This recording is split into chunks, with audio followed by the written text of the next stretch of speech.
Assalamu alaikum students. Today we have a topic that is about thank and thanks. Where can we use the word thank and thanks? I have written both of them.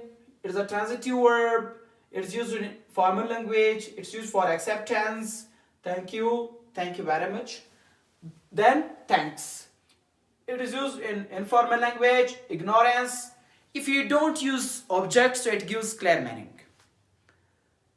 Hope that you have understood.